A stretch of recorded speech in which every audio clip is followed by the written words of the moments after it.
Hey everybody. Hopefully this is working. Yeah, last time it was I had to dust off my live streaming skills, but anyway, hello. First of all, I gotta do some stuff here. Sweet tea from the South. I've had sweet tea like in trips when we in the before times, before COVID, my family would often go down to Universal for a vacation. Well, often. When I had a decent job, we would go down and on the way down we'd get tea, thinking like, oh, tea is tea. Boy, in the South here in the U.S., sweet tea in the South, I can't believe that much sugar can be dissolved in iced tea. But nonetheless, I usually have it slightly sweetened. It would make Southern folk cringe at just how not sweet it is. But nonetheless, hey, Lewis is here as well. Welcome everybody who is here. Wow, it has been a couple weeks on top of some other couple months, but anyway, okay, so I'm not quite off the iced tea thing yet because my wife took the last of the iced tea to work with her not long ago, so I don't have any iced tea to drink. But so if you make it with alternative sweeteners, do you still make it as sweet as like Southern U.S. sweet tea is known for being? I'm just curious. We also use artificial sweetener, just a little bit though, so it's still mostly bitter tea. We put just enough sweetener so that the really strong tea doesn't make you go, but close. But I also drink my coffee black, so I don't know. Maybe I have just a poor sense of taste. Anyway, welcome everybody. So I'm really bad at having agendas when I do live streams. So a lot of when I do live streams, maybe as we get further along in Linux Plus, there will be some like serious like Linux training going on in real time. But for this particular live stream, I wanted to talk about just stuff. So I mean, please, yeah, comment, because I like to be distracted and just talk about stuff. You'll notice this week I remembered that I don't need headphones during a live stream because I can't hear you talk. So if I do hear you talk, that's creepy because this is not a two-way audio thing. But anyway, I realized that there are so many people in various places that like follow particular things I do. For example, I mean, if you're here, you may not know that, I'm a cartoonist and I have a comic and I blog occasionally. Sometimes I blog a lot and then sometimes I don't blog a lot. And for a while, professionally I wrote for Linux Journal. I haven't written professionally in quite a while now. I am on like the Twit Floss Weekly podcast from time to time. In fact, I'm on this week on Wednesday. So Floss Weekly, I'll be one of the co-hosts. I'm on, like I said, the last live stream. There's Reality 2Cast, or reality2cast.com, the Reality 2.0 podcast. I'm on that quite frequently. I'll be on that again this week. But the problem, this isn't just like me spewing out my resume. The problem was trying to connect with everybody has proven to be something that I'm failing at pretty bad. In fact, I had forgotten that there was a Sean Powers Facebook page, like not my personal like family, catch up with people from high school, which because I don't remember people from high school, that's a smaller portion. But I still do know some people now that knew me back in high school. Anyway, so I wanted to get some feedback on, first of all, I'm hoping that I can get everybody to sign up for my newsletter, not because my newsletter contains amazing information and not because I'm terribly good at regularly posting it, but because with email or with a newsletter, I have an email for folks. So if something were to go wrong, like, y'all know how controversial I can be. So if like my YouTube channel were to get deleted or something, it would be awesome if I could contact everybody with that. So yeah, if you want to sign up for my YouTube channel, or if you want to sign up for my newsletter, just so that I have a way to contact everybody in case something goes wrong, that would be awesome. Plus, you probably get something. I don't even remember what the perks of signing up to my newsletter. You get a picture of Pink in my comic. His grandfather was a fireman and posed for a calendar. And you already regret that you're at this live stream now. I know. Lewis says, if you get back to do this regularly, prepare a side channel for additional video. I like to look at myself and other people's screens. Yeah, that would be ideal. I'll try to figure that out. Again, this week at least I had a pre-roll where like it's gonna start soon that actually had pictures and sound. I'd forgotten all about it last week, so that was unfortunate. But yeah, I gotta figure that out. So we should talk more about that, about how to go about incorporating like other people's faces. And I have found that people are generally far less comfortable on camera and audio than I realize. I've been on camera so much that, you know, and I like to be like, if you give me a microphone and point me to the front of a stage at pretty much any venue, I'm like, oh yeah, I'll go talk on the stage. But that's odd of me, I realize. And so I don't want to put people on the spot like, okay, you're live. And then people are like, thank you for having, because I mean, that's just not fair, right? So I'll figure that out, Louis, though. Maybe we'll figure that out. StreamYard, I've used StreamYard too, so I'll have to look at that because they did, StreamYard does some other cool things like, for example, this cool pop-up thing, which I talked about last week. That was actually not last week. I guess it was 2 weeks ago now. I tried really hard to get the overlays to work well, and StreamYard does that automatically. So anyway, I missed stuff. Arthi, I don't know if I've said that correctly. I'm sorry if I haven't, but learn everything. Yes. So, and that's actually just selfish on my part. I get so distracted and down rabbit holes learning stuff. I just love to learn stuff. I don't necessarily want to do everything I learn for a living, but I just love to learn all the things. And yes, next year full Hollywood production. I don't know. I was a professional trainer for a very long time, and I never hit even partial Hollywood production level. But yeah, it will slowly get better. And so yeah, the newsletter is something I want to talk about. Just that, you know, you should sign up, and I don't know how I can put a link up, but it's just, if you go to SeanPowers.com, like with the 0 for the O, there's a link to the newsletter in there. And the other thing that I really want to do is, I talked about this a little bit last time, and so I'd love feedback on this. I want to have a central like chatting place. It's hard to keep up with YouTube like chats in individual videos and stuff. And when I add to that like Twitter responses and Facebook, I like getting those interactions. So please don't stop commenting so I can, you know, reply. But to have a conversation with multiple people gets tough in that sort of a venue. So I was thinking something like, yes, Pratik, exactly. Discord.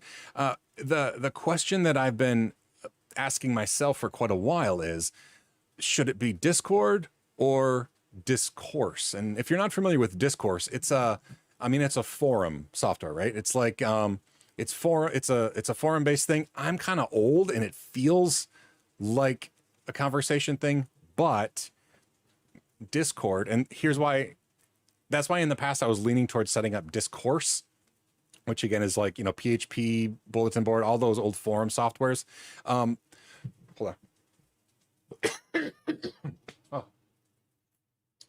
Pardon me, I was going to drink water, so I didn't cough, but the cough beat me.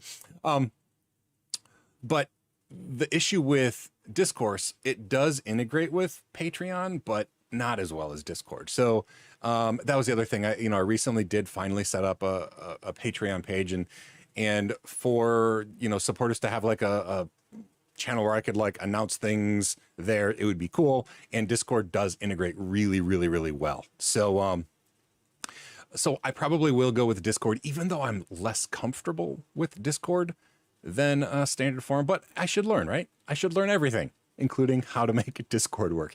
The weird part for me with Discord is gamification.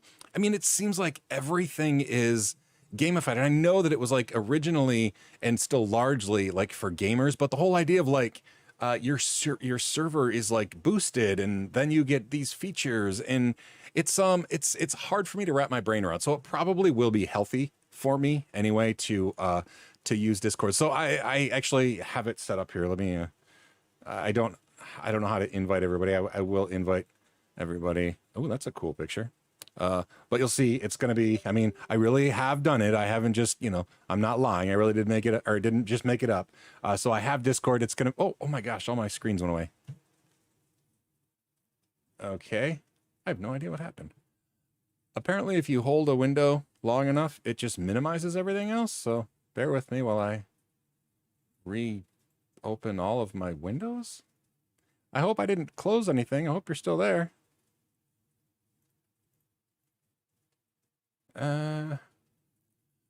Note to self, have like an emergency screen where it will say like, please stand by. Okay, good. I'm still here. Got everything back. That was weird. I don't know what happened. Anyway, oh yeah, so I do have Discord installed, and the little icon will be a picture of Spot, my character, but it's not going to strictly be a comic-based thing. There will probably be channels, and that's the other thing too, where there can be channels, or if people want to talk about my comic, or they want to talk about comics in general, or they want to talk about like something that a comic sparked that has nothing to do with me, it'd be great to have a central place where multiple people could participate. Michael O'Leary, does it, and I can put it up there. See, look at that. I don't know. I did look at Slack, but that was before I Patreon was in the picture. So I don't know. I'll tell you what, if Slack does integrate that, I mean, I use Slack for a lot of stuff. I use Slack all day, every day. And again, that probably makes me old. So we'll see. Michael, thank you for that. I'm gonna look into that. Oh, dang it. I missed a whole bunch of chats. Yeah, you never will learn everything about Linux. That is for sure. I haven't. It's funny. Darkspring just mentions how to learn everything about Linux. And just because I talk about learning everything, but yeah, and the next comment, let's see. Can I just tap on another one? Let's see. Again, yes. You never will. And the funny thing is that's true. And that's not just like oh, you'll never learn it. Like, it seems impossible. Every time I teach a course, and I've taught Linux Plus multiple times, I've taught like LPIC 1 and LPIC 2, multiple revisions, multiple times over the years. And every single time I teach a course, I always learn something. I'm like, I guess I either like, I never realized you could do that with the command, or like, as I'm just started this Linux Plus course right now, what was the recent one? It was, a command. Oh, DMI decode. I never have heard of that command before, never used it before, but it was on the objectives, like the updated objectives. And so I learned about it. And yeah, so always learning stuff. It's really cool. That's one of the things I like about Linux and open source, is that things change enough that you get to learn stuff new. It's not the same old.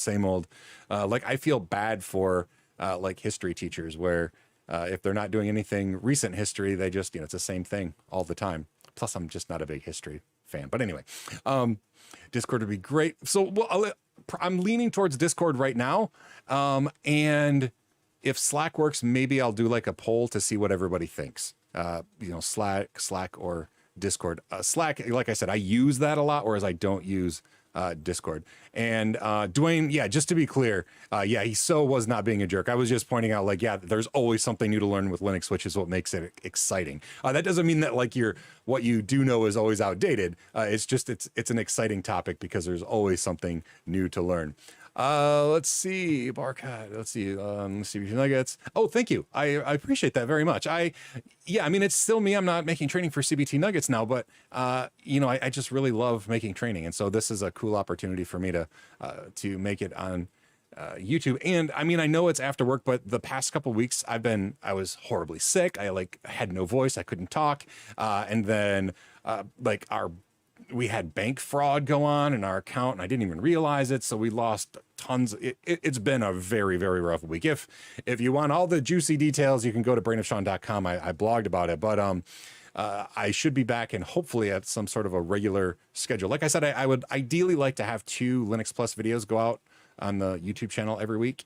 And if I had a central landing place where folks could contact me and I wouldn't miss them, like I said, the Facebook page, I had comments there that were literally, this is embarrassing, but literally years old. I mean, it was years that this person had asked me a question. I didn't even know that you could ask individual messages on that Facebook page. So that's embarrassing. And to that person, who I'm sure is not here because I'm sure they just gave me the middle finger and moved on with life, I am so sorry, because I wish that there was a more central way to get in touch with me, and maybe this Discord/Slack will be a good way to do that. Discord doesn't get indexed by search engines. I don't think so. No, in fact, that's a really good point. Neither does Slack. Oh, sorry. I know everybody's not seeing this. So yeah, so Discord is definitely an app, and so is Slack. I know that Slack can be accessed on a web page where I don't think you can do Discord without the app, which is a downside because a lot of people just want to use a web browser. And so, no, I don't think it's indexed. So yeah, for searching and for historical stuff, you're right. That is definitely a downside. I don't know. I feel less solid about what we should do. But anyway, what window manager? Scott Butcher asked what window manager? Well, DM, but then what window manager? I use Mate. I use Ubuntu Mate. Unless you mean right here, right now. Like on this is a Windows computer that I use. I do my recording on Windows. I mean, the VMs are obviously Linux, and I have a rack of Linux servers in the basement and at my data center out at my farm.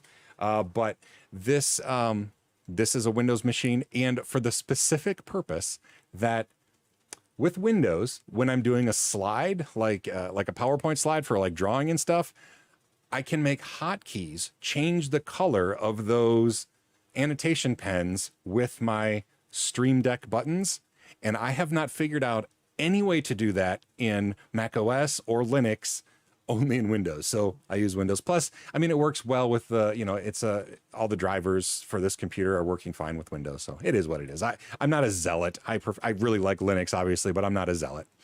What about Linux kernel? Can you do something with the Linux kernel? So, interestingly, about the Linux kernel, there is so little that we end up doing with it on a day-to-day basis, unless you are specifically doing stuff to like integrate like kernel modules. Like a friend of mine, Petros, he's written this rapid disk thing, which is a really cool, it's a Linux kernel module, but then there's user space stuff that allows you to use a RAM disk as a drive, even across the network. It's actually super cool.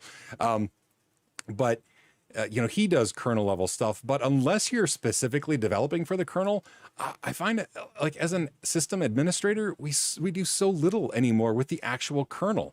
It's the generic kernel works so well, and then the init-rd, and I'm going to get in the weeds with terminology. I just taught about it in the Linux Plus stuff though, but all that stuff detects things so well as it boots up that we just don't have to do much anymore.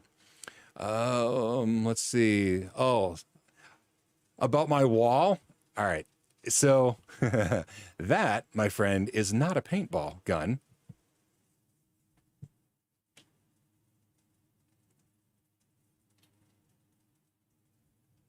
This is a flamethrower. If you remember, Elon Musk actually, he does the boring company. It's the boring company, like boring in the ground for like mass transit or whatever. But yeah, this is an actual working flamethrower. That's a propane tank on top, and the trigger opens the propane, and it sparks to light it and stuff. There's a little sparker right there, and it has absolutely nothing.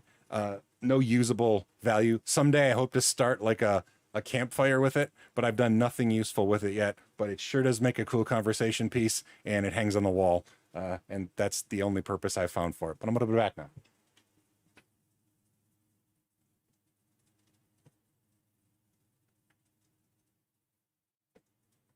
Uh-oh.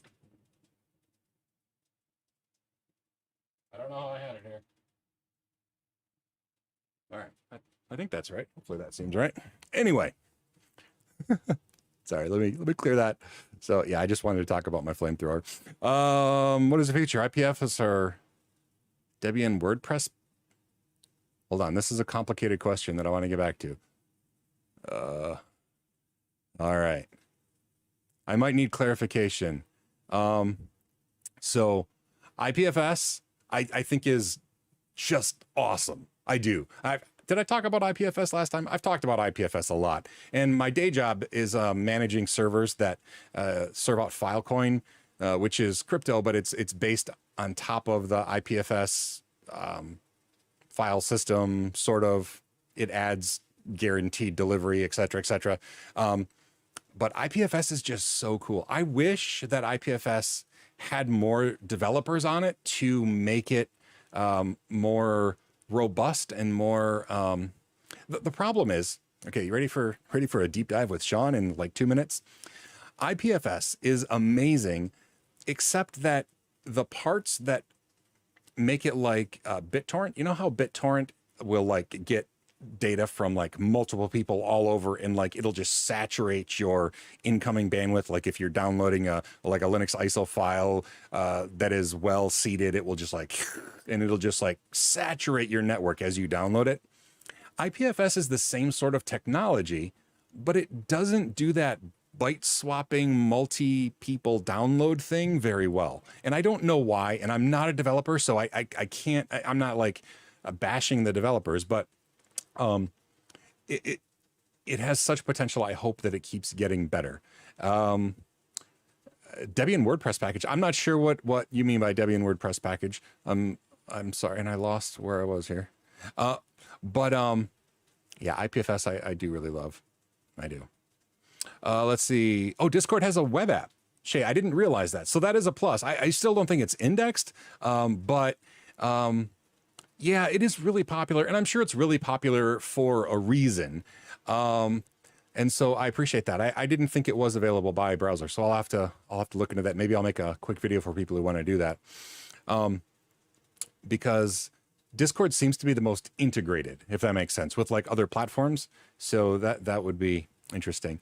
Barkat, do you have any suggestions for passing the Linux Plus certification? Yeah. So, confession, I did not take the revision that was released in July 12th, the one that we're actually creating a course together for right now. I didn't take the new revision, but I was part of the initial beta testing for the Linux Plus when CompTIA split off from LPI. You know, it used to be the same exact exams. And I guess my recommendation is to make sure that you have labbed it up, to use cool kids speak. Make sure you have VMs installed, and like as you're learning this stuff, actually try it, even if it seems silly, even if it seems like, well, yeah, that's obvious. You know, I type this and this happens. Even if, you know, it's completely obvious. I encourage you to do it on the system anyway, you know, like boot up a VM and actually type in those things, just so that you have that physical muscle memory to go along with the intellectual memory of how the commands work. Sometimes it just makes a difference to have like multiple ways of reinforcing that knowledge. And so that's a big thing that I recommend, is to do the things, even if they seem silly to like do it by hand. Just go ahead and do it, just so that your fingers have typed those commands and you've seen it happen in real time. That's my biggest recommendation for passing. Inspire to be kind. Oh, Open Science World. Yeah. So yeah, kindness is, it's not just a gimmick for me. I really think that we can change the world for the better if kindness was our focus for most of our interactions with people and with just everything, right? I'm a big fan of kindness. I have Mr. Rogers is back there on my wall because I'm a big fan. So yeah, let's see. Yeah, kindness costs nothing and rewards greatly. Absolutely. Dwayne, yeah, I'm not gonna lie. The flamethrower, completely impractical, but super cool. Interplanetary file system. Yeah, it is neat. And the idea with interplanetary file system is, well, it actually goes along with your avatar there quite well. But the idea is that distance and speed doesn't matter. And so any hashed file is available anywhere. It's just a matter of the peer-to-peer network locating it and fetching the pieces. So it's super cool. It's really cool technology. And yeah, I hope that it continues to evolve and stay open and get better and better. It looks like a lot of people do use Discord, like Lewis uses it. Discord's very easy, Cloud Guy. Phishing issues. That's unfortunate. And so, oh man, that's an aspect I never even considered. We may have to,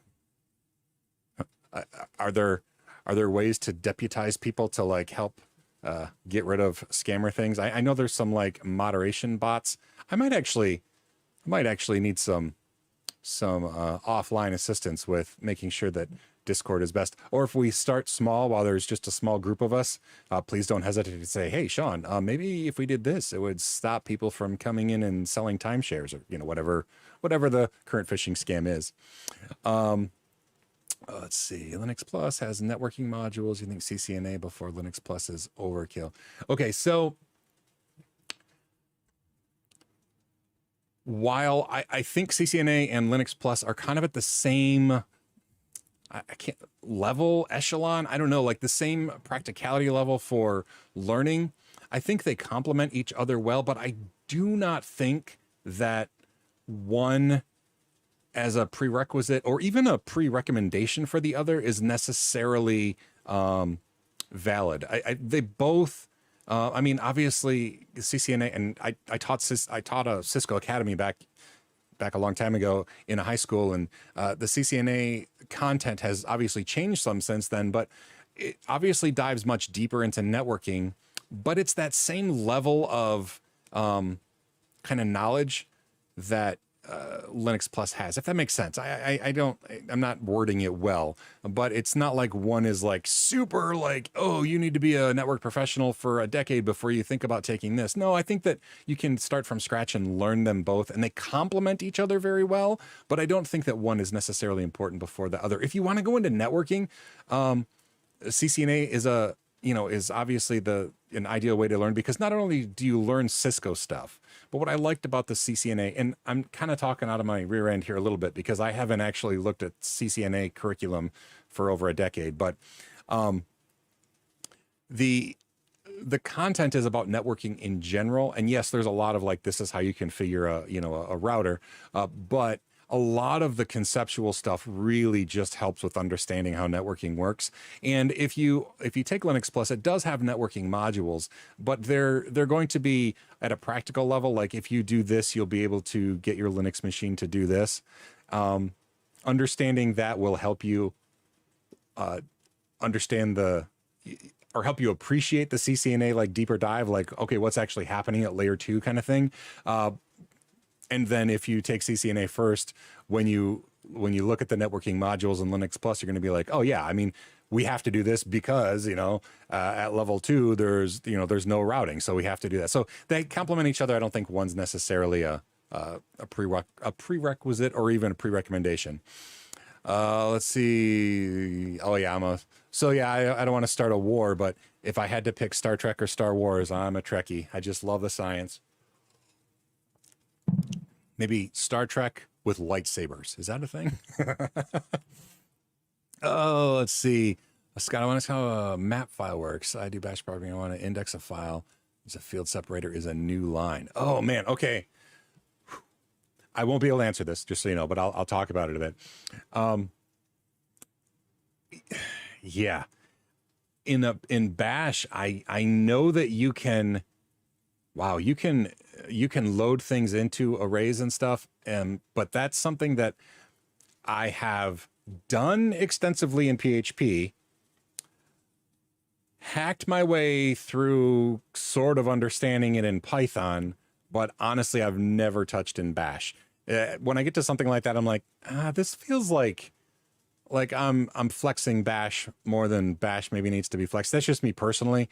Scott, I would probably start working on another language just myself when I started to get to that thing. And mapfile is actually, I mean, I'm showing my ignorance here. I'm not exactly sure what you mean by mapfile, but I'm assuming this is like an index of like an array or like a dictionary kind of thing. And yeah, that's beyond my tip of my tongue knowledge, but that's the sort of thing that I have done kind of extensively in PHP and wish that I would have learned to do earlier in Python. Because now when I write Python code, there's a lot of Googling and a lot of, dang it, what did I do wrong going on? Let's see. Invite links, Lewis. Oh, okay, for Discord. That's cool. Yeah, moderators, invite system. They're good. Oh, check out this file that you can place. So this is a lot of talking about phishing stuff. Yeah, I'll have to avoid that. And hopefully our community, which I know our community is really small and awesome, but we'll hopefully try to nip that in the bud when it happens. I mean, at the very least, even if I don't know how things work, but even if you just like reply and say, hey, don't click this. This is not good. This is bad. Let's see. Oh man, I get behind here fast. Certified. Oh, Lewis was certified. So I never got my Red Hat certified engineer or system administrator stuff. I taught a course on it, but I never did take the exam. I actually don't even know what the actual exam looks like. I know the content, obviously, and I've taught courses on it, and people have passed after taking my courses. I'm happy to say that would be embarrassing if they're like, you didn't prepare me at all. But I haven't actually ever seen the exams there, and they change. Yeah, they change a lot. And Lewis did well because when your job is to do the stuff that's on the exam, it does make it a lot easier because it's like firsthand. Dwayne agrees too. I appreciate that they complement each other, but one isn't necessarily CCNA versus Linux Plus. One isn't necessarily going to prepare you for the other. Like it doesn't have to be a prerequisite. CCNA is full of trick questions. I really dislike that in general. This is just a pet peeve of mine. Trick questions in general, whether they're on cert exams, whether teachers do them at school, I don't think that they accomplish what the teacher or the person making the exam thinks they accomplish. When I write exams, and I haven't written exams. When I would write at CBT Nuggets, we did quiz questions that went along with our videos. And when you took them, I would make, maybe people thought they were trick questions, but I would always try to make the options all something that would make sense if you didn't watch the video. You know what I mean? Like, they were close to right, but wrong enough that if you watched the video, you'd know. But if you just tried to guess, I tried to make them hard to guess the right answer without making them trick questions. Because that's the thing, right? We're trying to make sure people understand the topic, not that they understand the nuances of sentence structure, if that makes sense. Anyway, Pratik, yes. Awesome. Let's see. You're very welcome. How do we plus knowledge, learning popular cloud platforms? Shay, you're talking about two separate worlds, but they're like two separate worlds that share so much of their underlying foundations. And so depending on the cloud stuff you're doing and at what level you're doing it, it's kind of like, you know how Homer Simpson was a button pusher at the nuclear facility or whatever he did? I think that without any Linux knowledge to base your professional self on, when you start doing cloud-based stuff that is a lot of point and click or a lot of API calls, you can make it work. But if you don't really understand what's happening on the underlying servers, when things go wrong, it's a lot tougher to troubleshoot.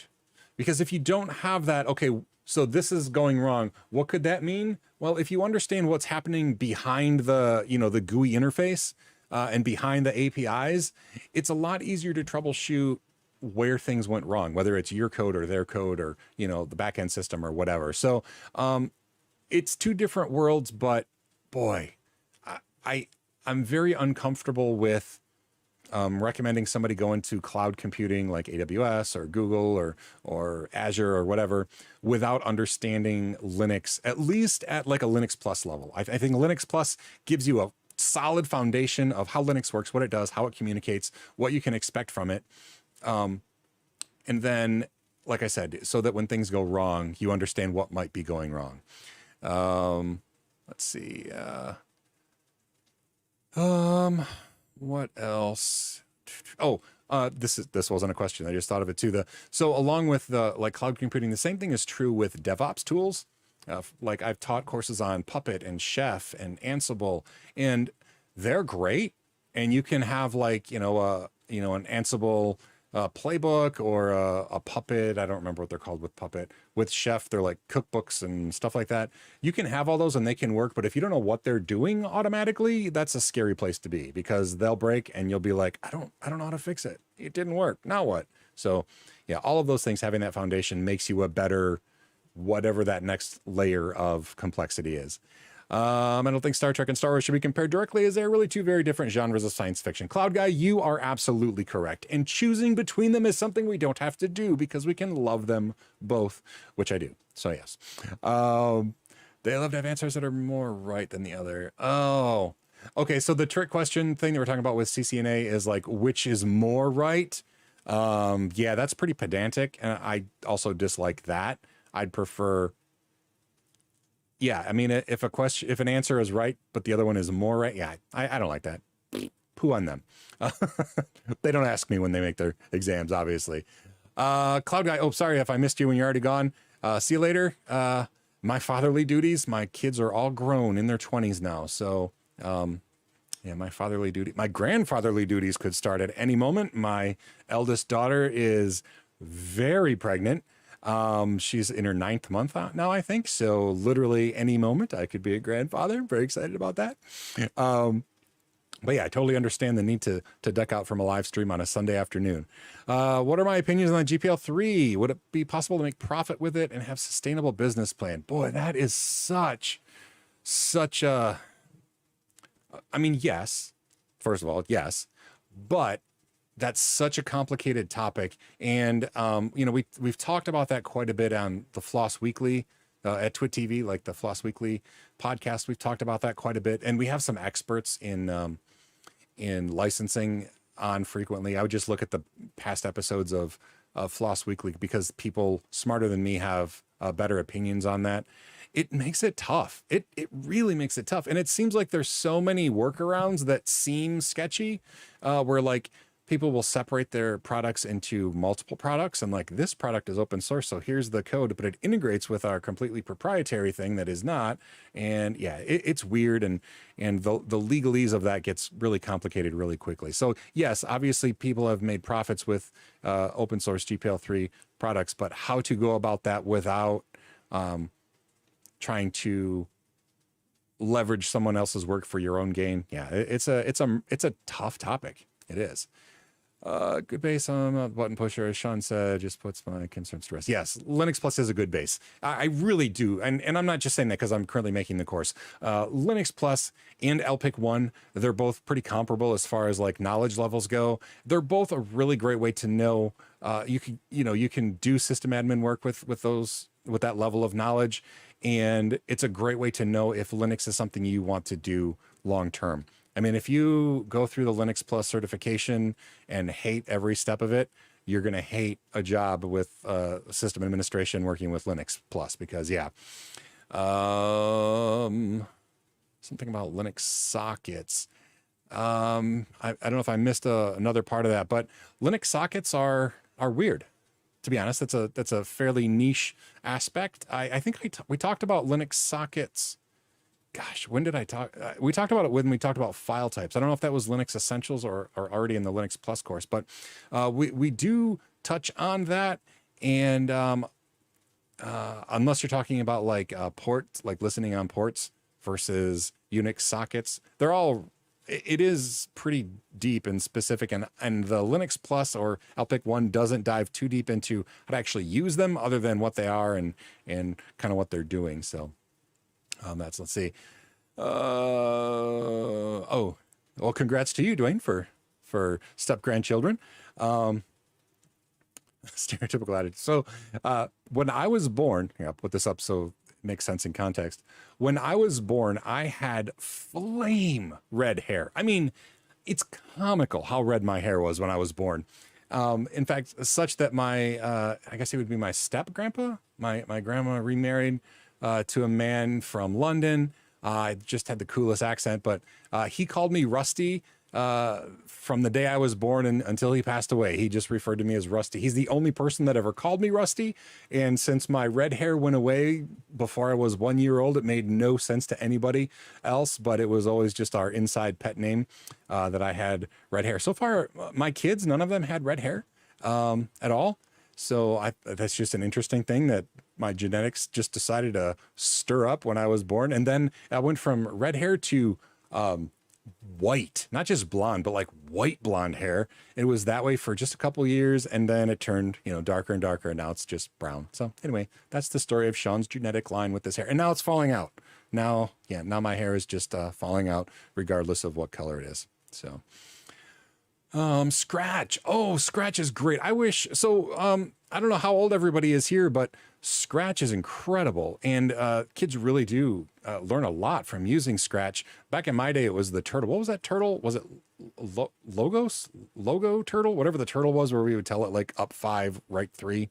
That was our version of Scratch, but Scratch is great. It teaches programming and it's really fun. I really like it. Scott, all right. How old am I? I just had a birthday. I'm 47 now. So anyway, this could be what about e-voting, transparency for all politics? Well, e-voting is a thing where I think it's clear that we're not going to remove electronics and stuff from every aspect of our life. But yeah, I do wish that things were more open. I don't know. I don't have a good answer to that. That's a big philosophical, political question that I probably can't tackle in the 20 minutes we have left. But yeah, it is. It could be a big mess. So anyway, I started this whole thing. I wanted to talk about, the 2 things. So, if you haven't signed up for, my newsletter, again, it's not frequent and it's not like you're going to get all the keys to the kingdom from my newsletter. But if something horrible happens to me, that would be a great way that I could just get in touch with everybody who cares about things that might be happening in the Sean Powers world. So if you want to sign up here, I don't know if you,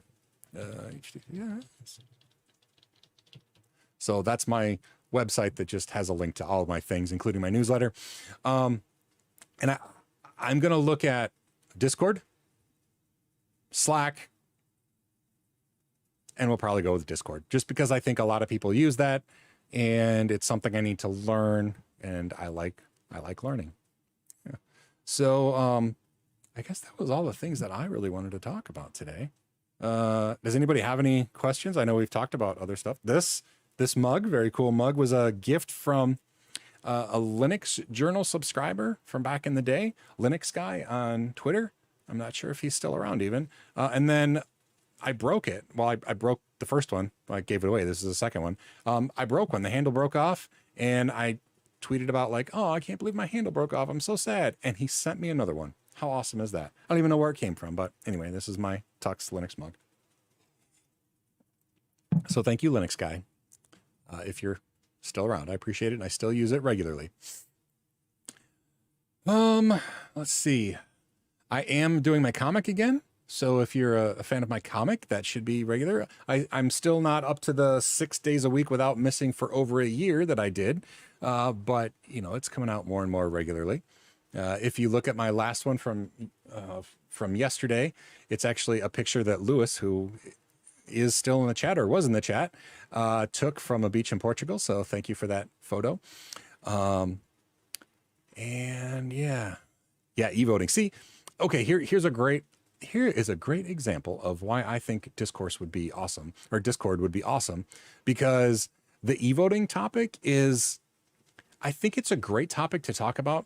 And especially with a group of people who take kindness seriously. And I know that might sound like silly of me and, oh, he's such a softy or whatever. But I think that those conversations, with the overarching guise of, okay, let's be kind and empathetic with each other and why we might think different ways. Those are the kinds of situations where those topics are the most valuable. So, and I hope that's the kind of community that we continue to form. So anyway, let me get off my weird little kindness soapbox. But anyway, it's a scary thing, but I don't think it's going away, because here's the thing. Okay. Apparently this is what we're going to talk about for a little while, because now I'm thinking about it more. Even the paper voting, is counted by computers. And I know that we can go back through and count them manually, and that happened a whole lot in, recent years here in the US. But I mean, there's still an element of automation and code and stuff that happens. So I don't have a problem with paper voting because even that is still done electronically. I don't know what's going to happen there. And the first person who says blockchain is going to get such a noogie. I don't know, is that a thing? Is that an international term, or is that just a little brother term? Anyway, yeah, I don't know what's gonna happen there, but I think it's kind of the perfect thing for open source, right? If we're gonna have voting that uses electronic anything, it being completely open just makes the most sense to me. So it can be, peer reviewed and looked at and all of that stuff. But anyway, again, people don't ask me, even if I talk about it. So, yes, what is coming up? What's coming up here? We have, I mean, yeah, so my Patreon is live. If anybody wants to be a Patreon patron, there are some, the digital welcome basket that comes with it includes more videos and stuff of me than anybody in their right mind would want to see, things that have never seen the light of day.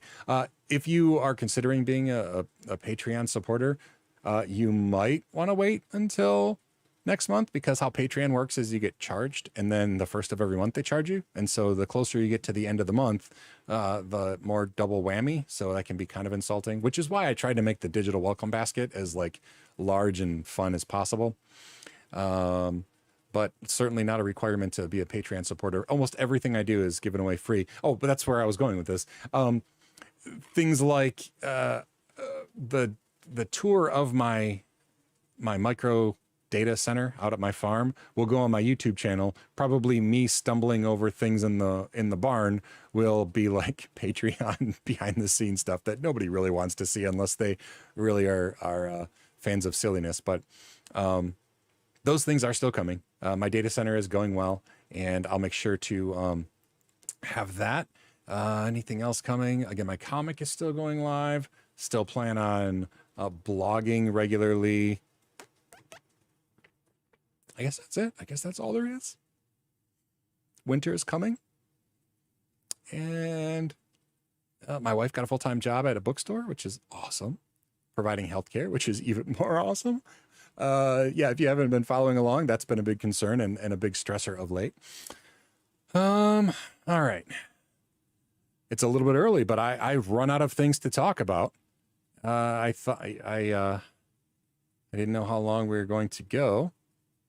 So thank you, I guess. If nobody has any other questions, I will shut this live stream down. Dwayne,